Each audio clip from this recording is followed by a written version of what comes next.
But at no point did I have any information that would have pointed me to something I knew nothing about. Ms. Vennells, you're not stupid.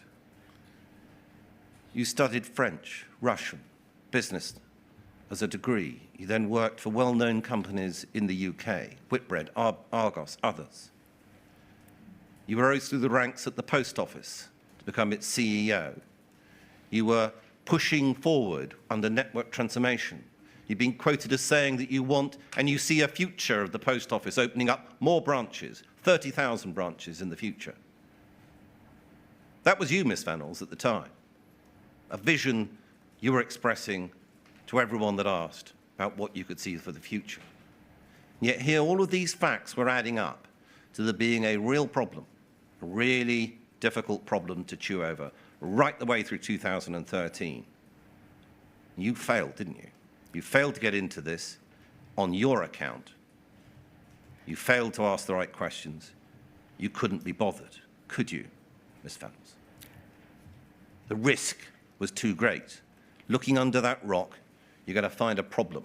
It's going to devastate the Post Office, ruin it. You couldn't let that happen, could you, Ms. Vennells? I loved the Post Office.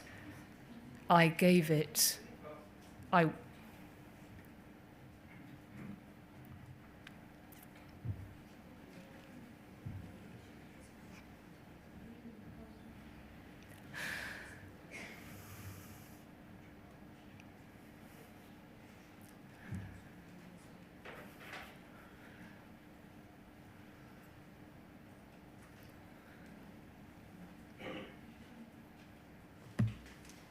I worked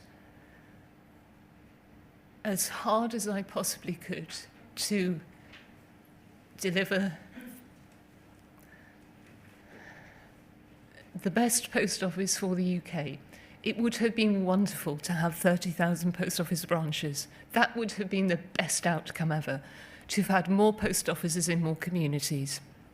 What I failed to do, and I have made this clear previously, is I did not recognise and it's been discussed across the inquiry, the imbalance of power between the institution and the individual, and I let these people down.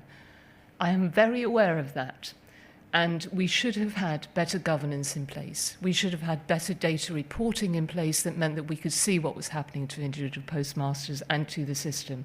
That was not the case.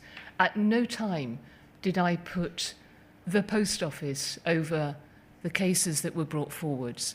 I worked as hard as I could and to the best of my ability, and I am very sorry that I was not able to find out what the inquiry has found out.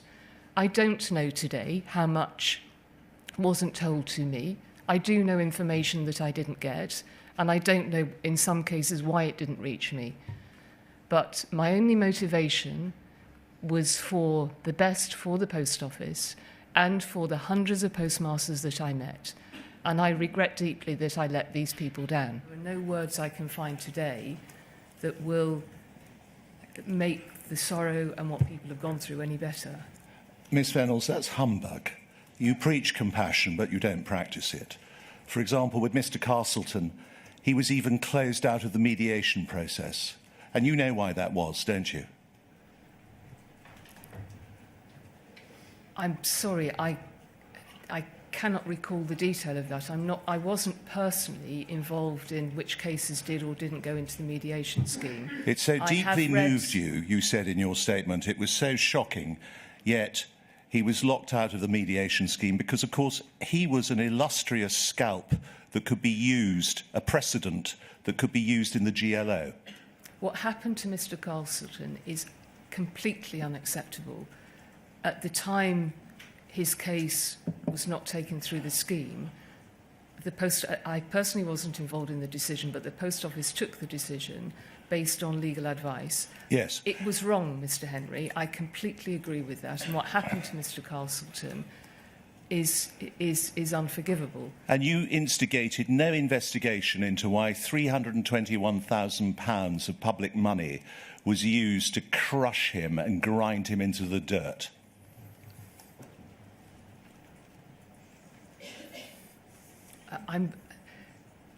I agree with what you're saying. You are responsible for your own downfall, aren't you?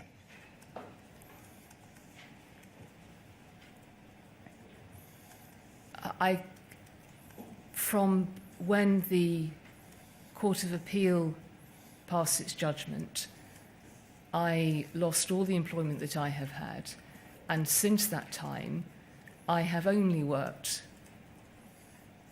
on this inquiry. It has been really important to me to do what I didn't or was unable to do at the time I was Chief Executive, and I have worked for the last 3 years and prioritised this above anything else. For the last year, it has probably been a full-time job, and it is my commitment. I have avoided talking to the press, perhaps to my own detriment, because all the way through I have put this first. I suggest to you that you still continue to live in a cloud of denial, and it persists even to today, because you have given, in 750-odd pages, a craven, self-serving account, haven't you?